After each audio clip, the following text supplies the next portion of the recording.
the news tonight, the United Nations Relief and Works Agency in the Gaza Strip says it cannot afford to repair Gaza homes damaged in the war with Israel because donors have failed to pay.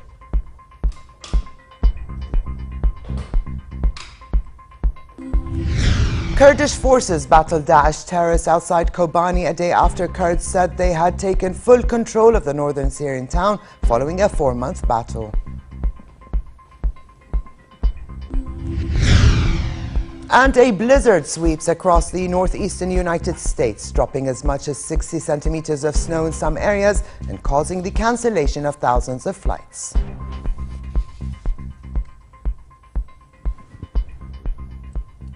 Good evening and welcome to a new edition of the news. Here are the details.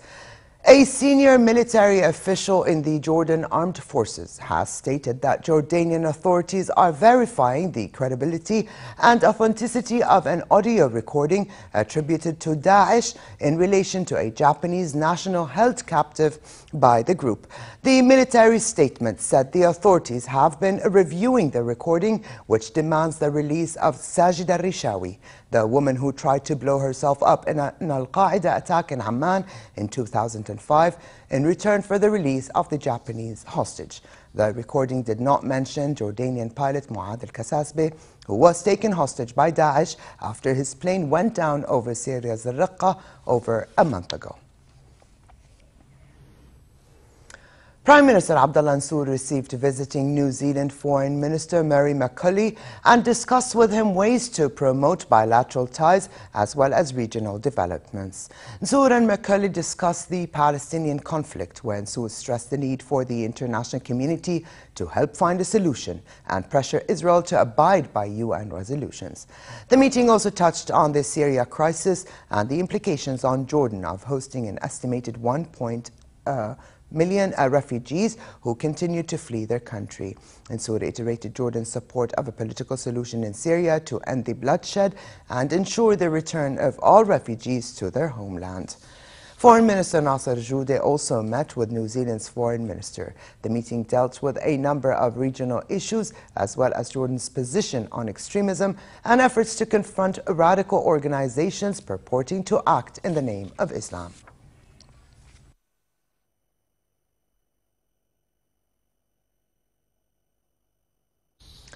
The UN Agency for Palestinian Refugees said it cannot afford to repair Gaza homes damaged in last year's war with Israel because donors have failed to pay. In a statement, UNRWA said it has exhausted all funding to support repairs and rental subsidies. So far, UNRWA has provided more than $77 million to 66,000 families to repair their homes or find temporary alternatives. But now, due to a lack of funds, the agency has been forced to suspend its cash assistance program for more than 90,000 refugee families whose homes were destroyed during the war. Little of the total $5.4 billion pledged for Gaza's reconstruction has reached the territory, and thousands of Palestinians have been sheltering in tents near destroyed homes.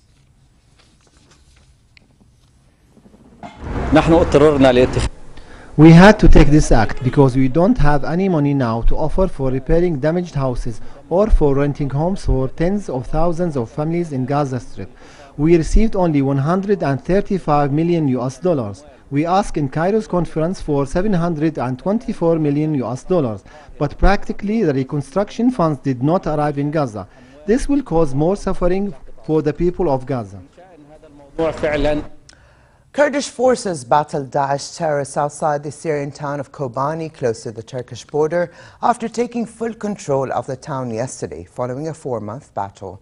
The Syrian Observatory for Human Rights said there were clashes to the southeast and southwest of Kobani, although the Kurdish People's Protection Unit's YPG has managed to recapture a village outside the town. Yesterday, the YPG said Kobani has been completely liberated from terrorists. The defeat of Daesh in Kobani will be the beginning of the end for the group, a statement on its website said. Daesh supporters, however, denied the group has been pushed out. Television footage aired today from Kobani showed entire blocks leveled by bombardment.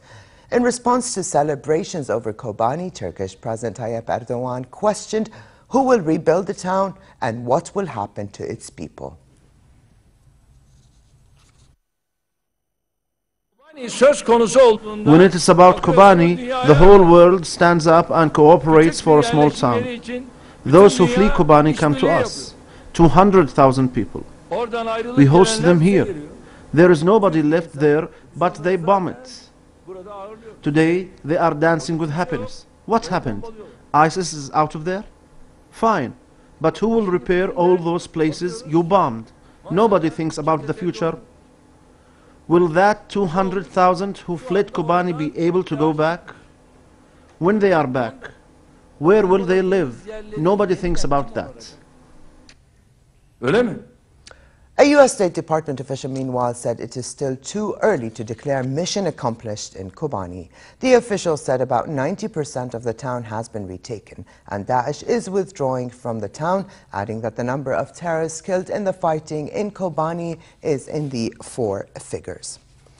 6 airlines from the United Arab Emirates, Turkey and Lebanon suspended flights to Baghdad after bullets hit an airplane operated by Fly Dubai as it was landing at Baghdad airport yesterday.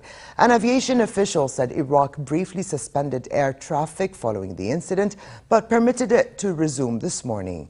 However, Fly Dubai, Emirates Airlines, Sharjah's Air Arabia and Abu Dhabi's Etihad Airways all suspended flights today. Turkish Airlines and Lebanon's MEA also suspended flights, and it was not clear when they would resume service. The Iraqi transport minister said the plane was hit at an altitude of 600 meters by gunfire from what he judged was a light machine gun. The aircraft fuselage sustained damage consistent with small arms fire.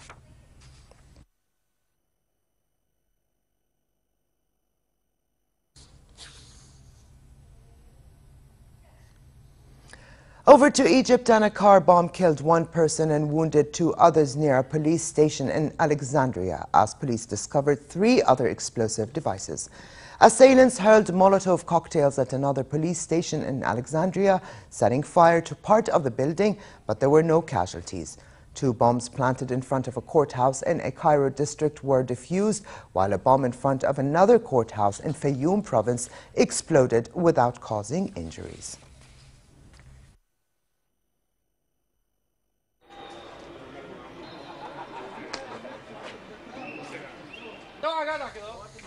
And more violence in Libya. At least 8 people, including 5 foreigners, were killed when gunmen stormed a hotel in the capital, Tripoli.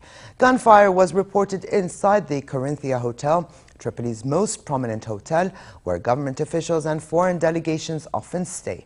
Earlier, officials said 3 security guards were killed in a car bomb blast just before the gunmen stormed the hotel. A militant group claiming affiliation with Daesh had claimed responsibility.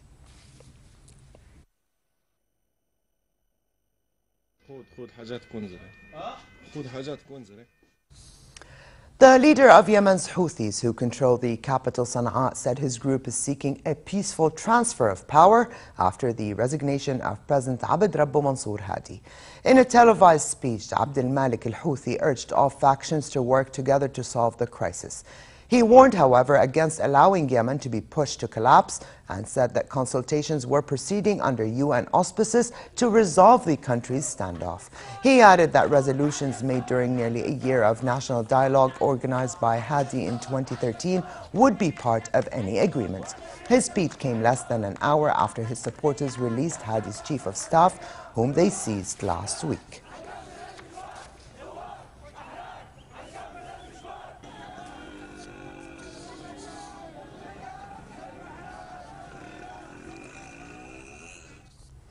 The White House said in a statement it considers as a constructive signal that members of Congress are backing off support for additional sanctions against Iran at this time. Several U.S. senators earlier announced they would give the Obama administration at least 2 more months until March 24th to reach a nuclear deal with Iran before voting for tighter economic restrictions.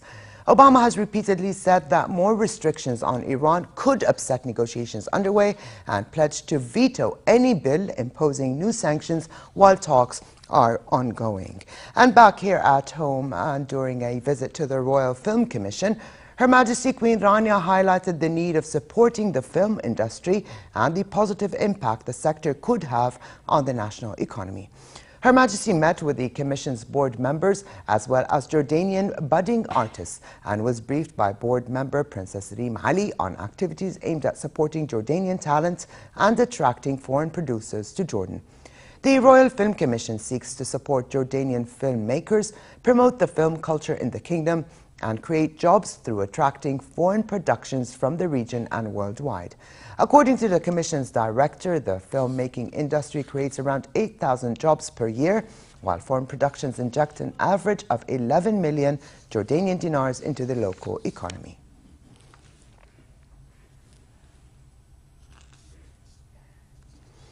Greece's new Prime Minister Alexis Tsipras unveiled a cabinet of anti-austerity veterans and halted the privatization of Greece's biggest port in a sign that he will be sticking to election pledges despite warnings from the Eurozone and financial markets. Tsipras has also promised he will scrap unpopular crisis-era taxes, prompting critics to question how he will be able to afford his lavish social spending while battling depleting cash coffers and exasperated foreign lenders.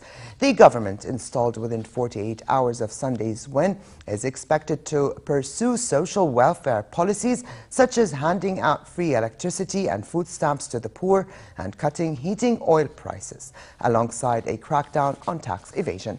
The new cabinet includes a number of lawyers, professors, and some former journalists.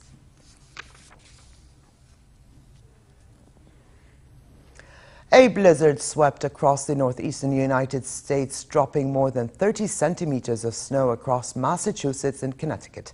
A blizzard warning remained in effect for much of Massachusetts and Rhode Island, where snow was expected to go on falling through at a rate as high as 5 to 8 centimeters an hour. State of emergency was declared in 5 states, along with travel bans forbidding non-essential travel in some cities ahead of an epic storm of historic proportions.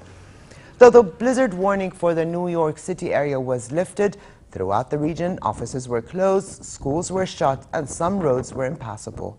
The storm caused the cancellation of more than 4,000 flights into or out of the United States and put tens of millions of Americans under a winter weather warning of some kind. The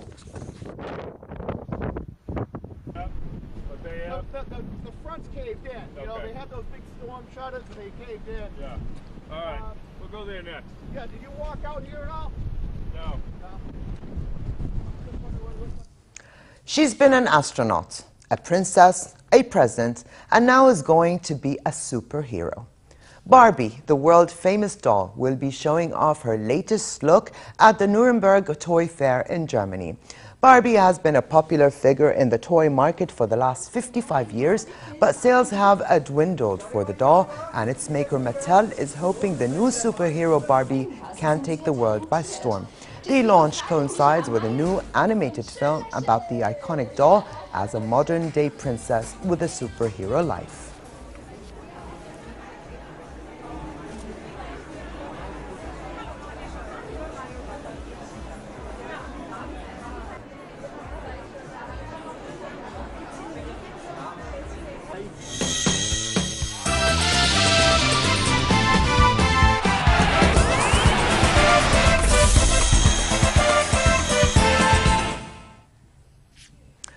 Britain's Andy Murray ended the hopes of local tennis fans to reach his 5th Australian Open semi-final after a 3-set victory over teenager Nick Kyrgios. The 19-year-old's quarter-final appearance at the season-opening Grand Slam had created a media frenzy in Australia. But Murray produced his best tennis to beat his opponent 6-3, 7-6, 6-3 in just over 2 hours and set up a semi-final against 7th seed Thomas Burdick.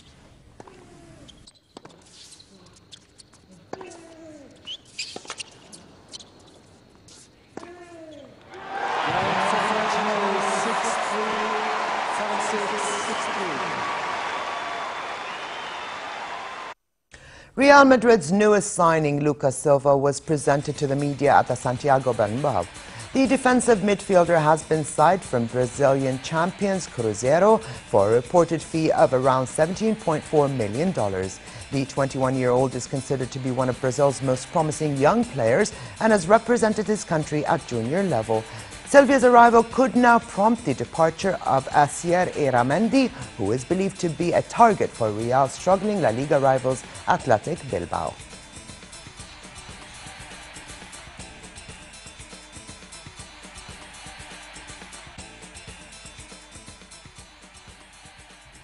And finally, it continues to be cold tonight with partly cloudy skies and a chance for rain showers in the southern and eastern regions. Tomorrow, a further drop in temperature is expected, creating cold conditions in most regions with a continued chance for showers, while winds will be northwesterly moderate to brisk. The Gulf of Aqaba should expect warm conditions with northerly moderate to brisk winds and slightly high seas. Here now is the temperatures forecast for tonight and tomorrow.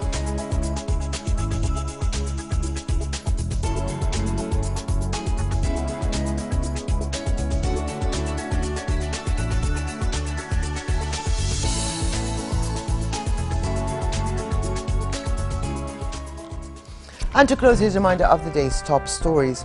The United Nations Relief and Works Agency in the Gaza Strip says it cannot afford to repair Gaza homes damaged in the war with Israel because donors have failed to pay.